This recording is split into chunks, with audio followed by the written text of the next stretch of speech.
황금영 선교사님의 사역을 보고 함께 참여하면서 참 많은 은혜를 받았습니다.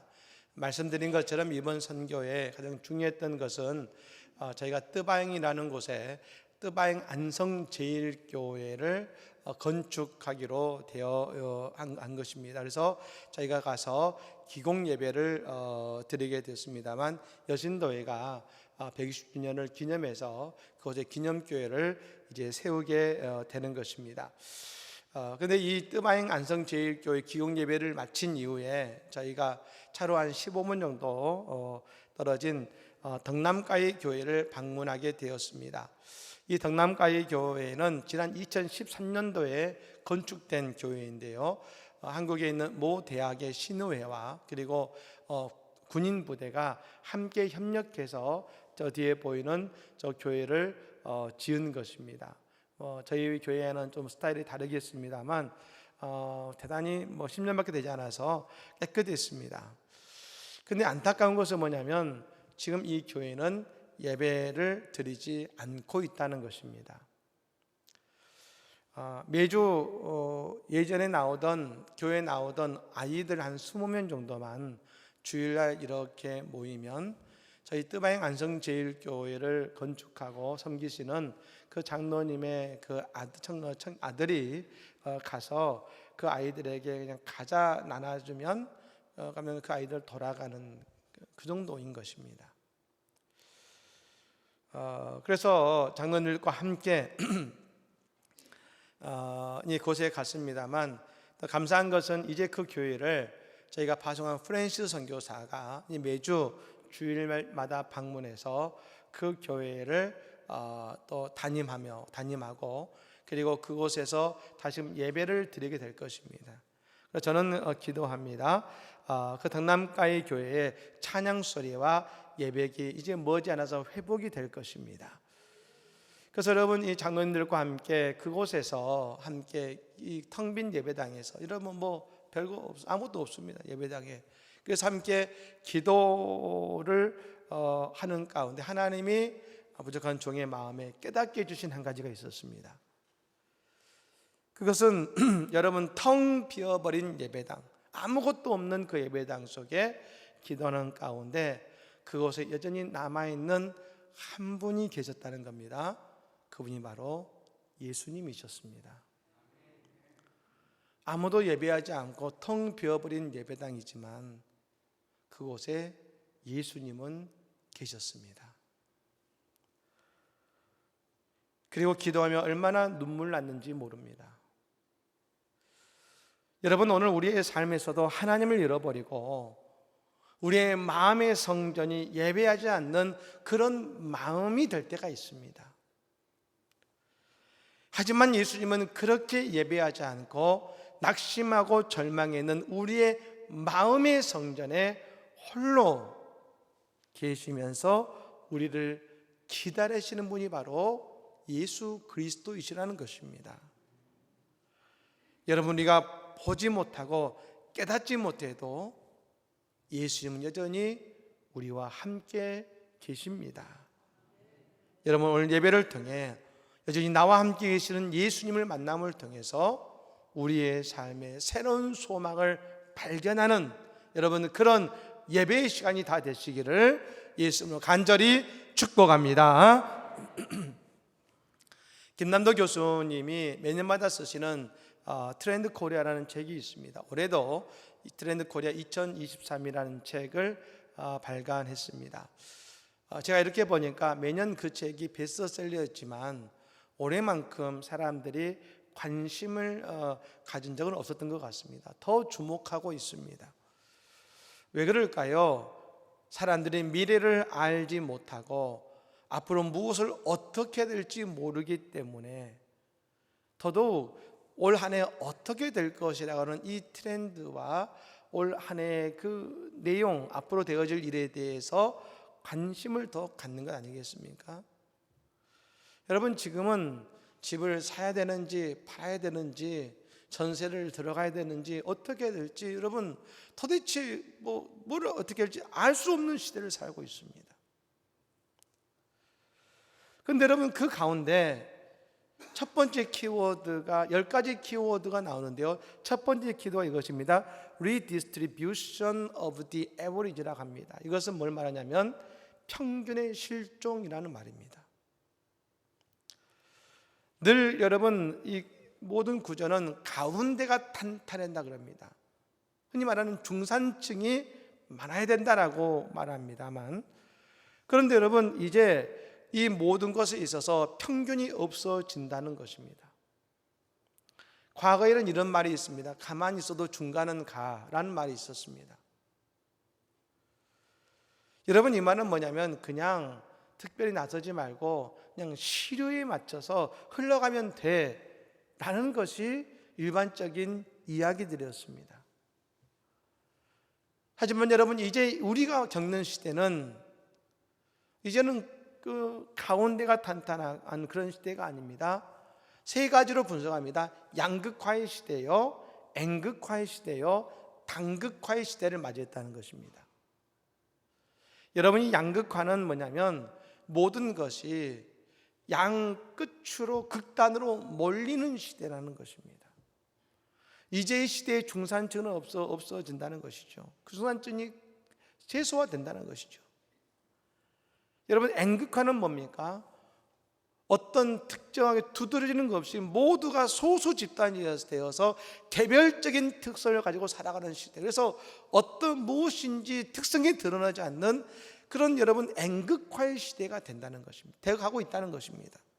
또 하나는 뭐냐면 승자 독식의 단극화. 양극화도 아니고 한쪽만이 살아남는 그런 여러분 시대가 올 한 해가 될 것이라고 이야기하고 있고 그렇게 되어가고 있는 시대인 것입니다. 사실 교회들도 마찬가지입니다. 마가복음에 보면 예수님이 그런 말씀하셨죠. 있는 자는 더 있게 될 것이고 없는 자는 그 있는 것까지 빼앗기리라 말씀하셨습니다. 여러분 그런 시대가 시작된 것 같습니다. 여러분 그러므로 우리가 편견이 없다는 것을 뭘 말합니까?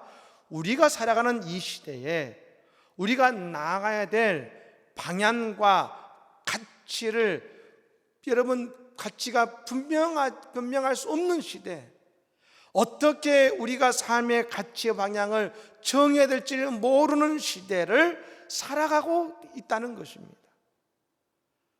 과거처럼 남들에게 묻거나 남들처럼 하면 된다는 시대가 아닌 것입니다.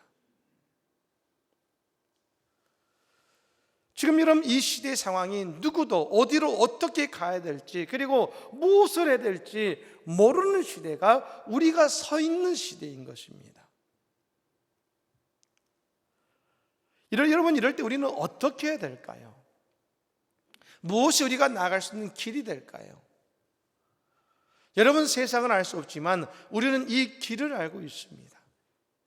이때 우리는 시대를 관통해서 이 땅을 이끌어 오신 하나님의 진리의 말씀을 따라서 그 말씀이 기준이 되어서 하나님께서 인도하시는 삶을 우리는 살아가면 될 줄로 믿습니다.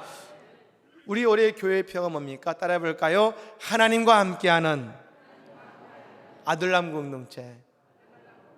할렐루야. 예. 하나님과 함께하는 아들남 공동체입니다. 어떤 분이 뭘 이렇게 선물을 주셨는데요. 그 안에 봤더니 엽서에 이렇게 써 있습니다. 2023년 하나님과 함께하는 아들남 공동체라는 것이 엽서를 보면서 참 기뻤습니다만, 여러분 아들남은요 광야에 있는 동굴입니다. 앞이 아무것도 보이지 않는 곳이 아둘람입니다. 아둘람에 모인 사람들도 내일은 존재하지 않는 것 같은 인생들입니다. 하지만 그 아둘람 공동체에 하나님의 영이 임하고 하나님의 말씀에 순종하는 공동체가 될 때에 그 길이 보이기 시작하고 그들의 미래가 열리기 시작한 것입니다. 여러분 오늘 이 시대에 여러분 우리 모두는 다 똑같습니다. 누구도 예외는 없습니다. 하지만 우리에게 있는 이 아둘람의 역사가 일어나면 오늘 우리의 인생도 우리의 교회도 다윗 왕국의 붕으로 나아가는 다윗과 같은 하나님의 사람들이 우리 모두 다 될 줄로 믿습니다. 그건 여러분, 다윗을 통해 오늘 하나님께서는 아둘람 공동체에 깨닫게 하신 것이 무엇일까요?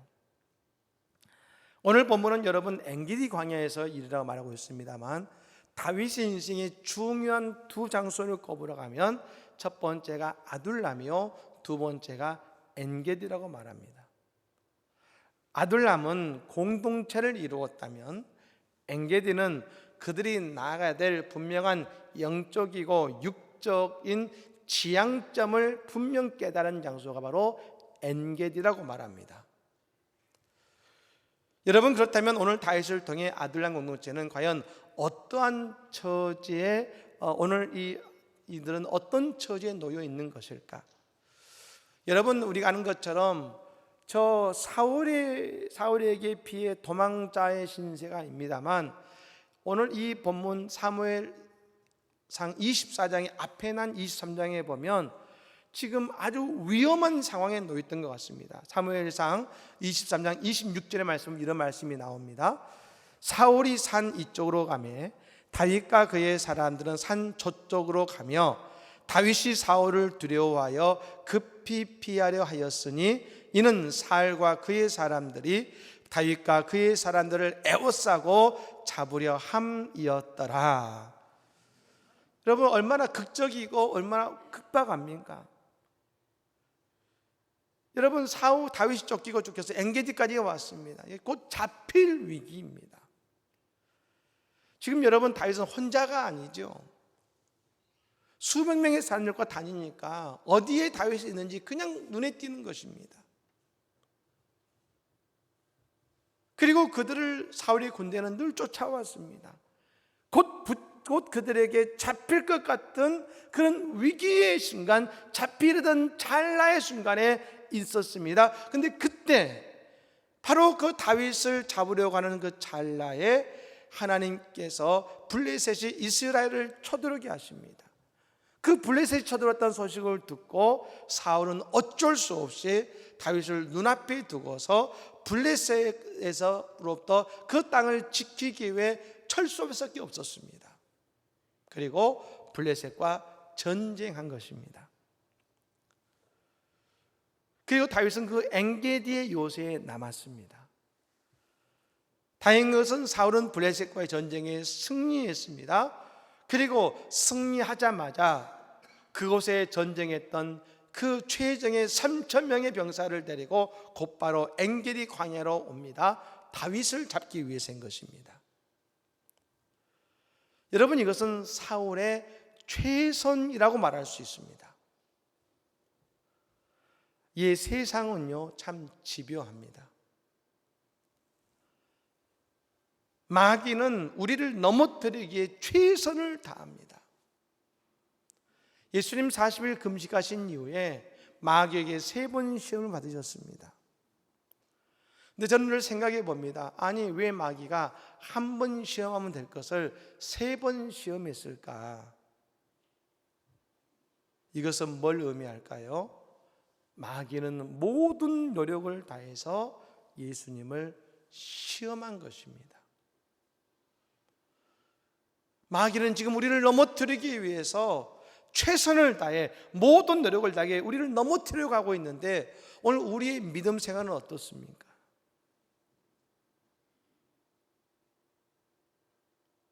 우리는 여러분, 그 유혹과 그 시험에 넘어지지 않을 만큼 우리는 굳건한 믿음 생활, 신앙생활을 하고 있습니까? 여러분, 우리는 넘어지지 않기 위해서 말입니다. 지금 우리가 붙들고 있는 믿음의 동아줄이 있는데, 세상 속에서 그 믿음의 동아줄을 놓지 않고 그걸 끝까지 붙들음을 통해서 말입니다, 넘어지지 않는 우리의 신앙의 삶이 되기를 예수님으로 간절히 축복합니다. 사울은 지금 다시 병사 3,000명을 이끌고 엔게디까지 왔습니다. 그리고 도달한 곳이 오늘 본문에 보니까 엔게디에 와서 사울이 배가 아팠는지 그가 용변을 보기 위해 한 동굴에 들어갔습니다. 신기한 일은 그 동굴 끝에 이 다윗과 다윗의 사람들이 깊숙이 숨어 있었던 것입니다. 그래서 그때에 다윗의 사람들이 이렇게 말합니다. 4절 말씀입니다. 오늘 4절 말씀 다 같이 한번 읽어볼까요? 읽겠습니다. 다윗의 사람들이 이르되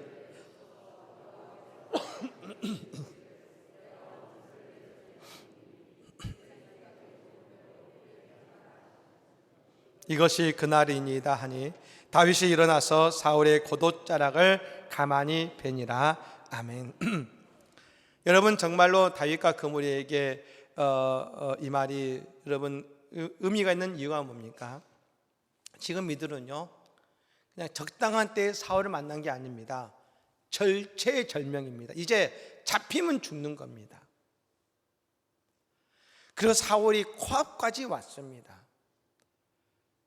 즉 죽음이 눈앞에 온 것 같은 그런 시간입니다. 그러니 여러분, 이 기회는 하나님이 주신 것으로 말하고 있는 것입니다. 이제 쫓기고 쫓겨서 여러분 지도를 보시면 엔게디는 여러분 사해바다 옆에 있습니다. 이제 갈 데도 없습니다. 쫓기고 쫓겨서 엔게디까지 왔습니다.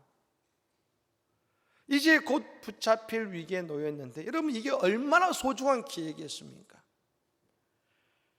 그러니 그들은 생각했습니다. 야, 이건 하나님이 주신 기회다. 하나님이 손에 들려주셨다. 이렇게까지 사울을 다윗 손에 넘겨주시는 걸 여러분 하지 않았겠습니까? 아마 다윗도 처음에는 그렇게 생각했을 것 같습니다. 그러니까 사울 옆에 다가갔죠. 근데 여러분, 다윗이 사울 옆으로 살금살금 조심스럽게 다가가면 갈수록 그의 생각이 바뀌기 시작합니다. 그래서 사울의 겉옷자락만 조금 뵙니다. 근데 여러분, 오늘 이 한 구절 속에 다윗은 숨죽이며 다가가서 그 사울 옆에 갔을 때 깨달은 것이 있습니다. 그것이 바로 하나님의 마음입니다. 다윗의 처지, 다윗의 형편이 아니라 하나님의 마음을 깨달았습니다. 아, 하나님이 원하시지 않는구나. 오늘 본문 6절의 말씀을 다 같이 읽습니다. 6절입니다. 자기 사람들에게 이르되 내가 손을 들어 기른 것은 여호와께서 금하시는 것이니 그는 여호와의 기름 부음을 받은 자가 됨이니라 하고 아멘. 다윗은 그때 중요한 한 가지의 원리를 깨닫습니다. 하나님께 맡긴다는 것이 무엇인지를 알게 된 것입니다. 하나님께 맡긴다는 것은 여호와의 기름 부음 받은 사울왕을 치지 않는 것이구나. 그걸 다윗이 깨달은 것입니다. 하나님께 맡긴다는 것은 하나님보다 앞서 나가지 않는 것이구나. 사울에게 기름을 부으신 분은 하나님이신데 그 하나님이 하신 일을 내가 무너뜨리면 안 되지. 이것이 다윗이 깨달은 중요한 가치였습니다. 예, 우리의 가치의 중심은 늘 내가 있습니다. 내가 중요합니다. 하지만 다윗은 그때에 그의 가치를 내가 아니라 하나님으로 분명히 정한 것입니다. 그리고 그와 함께한 모든 이들에게 알려준 것입니다. 우리가 하는 것은 이 어려움을 이겨내기 위해 하나님이 원하지 않으시는 것을 해서는 안 됩니다. 우리는 하나님께 맡기고 하나님보다 앞서지 않아야 됩니다. 우리의 가치는 하나님이십니다. 근데 여러분, 이게 쉬울까요? 어렵죠. 이번 주에 큐티 말씀을 하셨던 분들은 참 오늘 본문과 많이 맞닿아 있다는 생각을 하실 겁니다. 제가 이 큐티 나눔을 한 성도님의 그 큐티에 나눈 풀이를 참 은혜가 되었는데요, 마태복음 5장 41절의 말씀에 이런 말씀이 나옵니다. 우리 같이 읽어볼까요? 읽습니다. 또 누구든지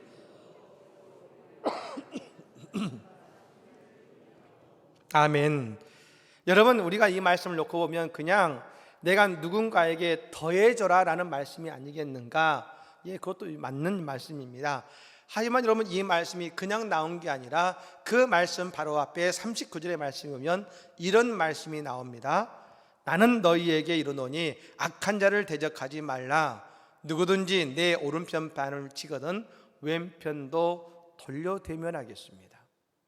여러분, 오른편 반을 친다는 것은 왼손잡이겠죠. 그래서 뺨을 이렇게 때리지 않겠습니까? 그럼 왼편을 내려갑니다. 그러면 여러분, 그 손으로 때렸던 사람이 왼편을 때리고서 어떻게 될까? 이렇게 때리고 나면 다시 이렇게 때려야죠. 손등으로 쳐야 되는 것이죠. 뺨을 맞는 것도 여러분 기분 나쁘고 억울한데 다시 손등으로 맞았을 때 그 마음이 어떨까요? 더 기분 나쁘고 더 자존심 상하겠죠. 그것도 악인에게 말입니다. 여러분, 그러므로 오늘 이 말씀, 오리를 가게 하거든 그 사람과 신미를 가게 할 때에 그 사람은 내가 좋아하는 사람이 아니고 친구도 아니고 나를 괴롭히는 사울 같은 존재를 말합니다.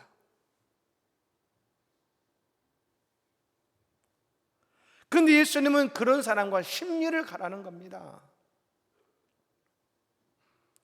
왜 그렇게 말씀하셨을까요? 그 성도님이 이렇게 나눴습니다. 우리가 오리까지는 세상의 간역으로 할 수 있는 최선의 거리입니다. 예, 세상의 믿음의 사람이건 착한 사람들이건 오리까지는 가질 수 있다는 겁니다. 하지만 오리를 지나 신기를 가는 가운데 오리를 지난 이후에 우리에게 깨달아지는 하나님의 뜻이 있겠고 그때 느껴지는 하나님의 은혜가 그 속에 있다는 것입니다. 우리는 여러분, 이것은 조금 더 주는 것의 문제가 아닙니다. 그런데 여러분, 우리는 생각합니다. 오리 가는 것도 세상의 관점에서 우리의 믿음의 눈으로 봤을 때도 저 사울과 같은 이들과 오리 가는 것도 정말 대단하다. 그런데 여러분, 대단할지 모르지만 하나님의 뜻과 은혜는 심리를 가야 깨닫고 누릴 수 있는 것입니다. 오늘 다윗이요, 사울의 옷자락을 잘랐습니다. 그것이 흔히 말하는 오리를 간 것입니다. 다윗이 어땠습니까? 그 일로 마음이 찔렸다겠습니다.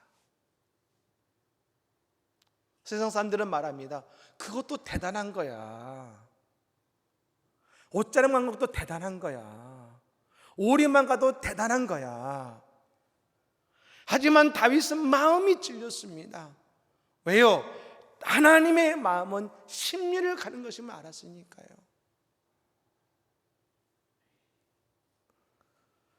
다윗은 그때 그를 따르던 모든 이들에게 선포한 것입니다. 우리의 목적은 사울을 죽이는 게 아닙니다. 우리의 목적은 하나님을 따르는 것이며 하나님을 위해 존재하는 것입니다. 우리 결코 하나님보다 앞서지 맙시다.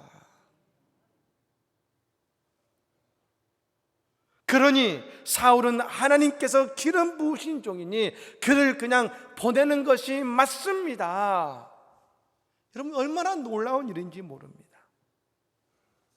다윗이 뭘 했습니까? 아무것도 한 것이 없습니다. 오직 한 가지, 하나님의 뜻 안에 거하고자 한 것입니다. 그리고 이 사실을 다윗이 사울에게 알립니다. 왕이여, 난 당신을 죽일 수 없었지만 당신은 하나님의 기름 부으신 종이니 난 당신의 옷자락만 잠깐 베었을 뿐입니다. 그러자 사울이 다윗을 축복합니다. 그리고 22절의 결론이 나옵니다. 22절입니다. 다윗이 사울에게 맹세하매 사울은 집으로 돌아가고 다윗과 그의 사람들은 요새로 올라가니라. 사울이 다윗을 실컷 축복하고 그냥 집에 가버립니다. 방금 전까지 죽냐 사냐의 그 절체절명의 위기였는데 아무것도 아닌 것처럼 사울이 그냥 집에 가버립니다. 끝이 나버렸습니다. 다윗이 한 건 아무것도 없습니다. 그러나 모든 일이 간단하게 정리되어 버립니다. 왜 우리가 하나님께서 하셨다고 고백하다가 나중에 이게 하나님이 하신 건 맞나 고민하게 되는지 아십니까? 하나님의 역사하시면 너무 쉽게 그 일이 마무리되니까요. 이게 그렇게 쉬운 일이었나? 정말로 아무것도 아닌 것처럼, 안개가 걷힌 것처럼 그 문제에서 그냥 벗어나게 되는 것입니다. 여러분, 하나님의 마음과 뜻을 따라가면 이런 일들이 우리에게 벌어지는 것입니다. 이번에 황명 선교사님을 만나고 얼마나 감격스러웠는지 모릅니다. 근데 여러분, 캄보디아에 가면서 황명 선교사님을 만나러 가면서 사실은 마음이 좀 무거웠습니다. 재작년이죠. 2021년 12월 첫 주에 그때 줌을 통해서 캄보디아로부터 황명 선교사님의 선교 보고와 설교를 들었던 것이 기억이 납니다. 근데 그때 이런 얘기를 했습니다. 캄보디아로 온 얼마 후에 코로나 팬데믹이 왔는데요, 거리를 다닐 수 없었다고 합니다. 왜냐하면 거리를 다니면 회초리를 가지고 경찰들이 회초리를 가지고 때렸답니다. 사람들을요. 돌아다닌다고 회초리를 계속 때린 겁니다. 선교사님들 그 회초리를 맞았겠죠. 그리고 이 학생들을 데리고 대학생들을 전도해서 모임을 갔는데 그 캄보디아 대학생들은 다 직장이 있답니다. 하루에 3시간 공부하기 때문에 나머지는 다 직장이 있다는 것이죠. 도대체 모임을 할 수가 없는 겁니다. 2년이 지나도 아무것도 된 것도 없고 아무것도 안 되니까 너무 답답해서 하나님께 그렇게 외쳤다는 것이죠. 하나님, 양 목사님이 3번이나 찾아와서 선교를 가라고 했을 때 안 간다고 하던 자신을 끝내 보내서 여기까지 오게 하셨는데 왜 이렇게 하십니까? 하루는 예배를 드리는데 선교사님의 가족과 학생 2명만 예배 드리고 있다는 겁니다. 그 자리에서 너무 눈물이 났다는 겁니다. 도대체 이게 뭔가? 근데 바로 그때 하나님이 선교사님에게 하신 말씀이 있었다고 합니다. 나는 너에게 한글 가르치라고, 태권도 가르치라고 보낸 것이 아니다. 나는 너에게 오늘 이 자리와 같이 예배할 사람이 없는 이 땅에 교회를 세우라고 너를 보냈다. 그 하나님의 감동과 음성을 들었습니다. 여러분, 지금은요, 안개가 걷힌 것처럼 정말 곳곳에서 얼마나 하나님의 교회를 세우는 일에 귀하게 쓰임받고 있는지 모릅니다. 지금 그 선교센터에서 매주 예배를 드리고요, 또 아까 말씀드린 프란시스 선교사를 통해 또 그 예배하지 못하는 그 교회에서 예배를 시작이 되고, 또 우리가 또 짓고 있는 뜨반 안성제일장로교회, 또 그리고 우리 아까 아이들 만났던 그 학교 옆에 있는 또 개척교회를 가서 또 그 교회를 관리하면서 또 교회가 지금 시작되고 있습니다. 전 여러분 이번에 가서 얼마나 큰 선교의 가능성을 보았는지 모릅니다. 여러분, 아들랑 공동체는 엔게디 광야에서 그들의 분명한 목적을 정했습니다. 그들의 목적은 사울왕을 죽이는 것이 아니라 하나님의 뜻 안에 거하고 하나님의 인도하심 속에 있는 것이 그들의 가야 할 길이다. 하나님의 말씀에 순종하는 것이다. 여러분, 그러자 사울왕에 대한 위협은 눈 녹듯이 사라집니다. 그리고 여러분, 바로 이때부터 다윗과 그의 공동체는 이제 가는 곳마다 승리를 경험하는 막강한 하나님의 군대로 변화되기 시작한 것입니다. 사랑하는 여러분, 우리 앞에 어떤 사울의 위협이 오고 있습니까? 우리의 목표가 하나님이 되고 하나님의 뜻이 될 때에 우리는 절대로 하나님보다 앞서지 않게 될 것입니다. 그리고 축복의 근원이 되시는 하나님께서 우리에게 주고자 하시는 그 축복을 부어주실 것입니다.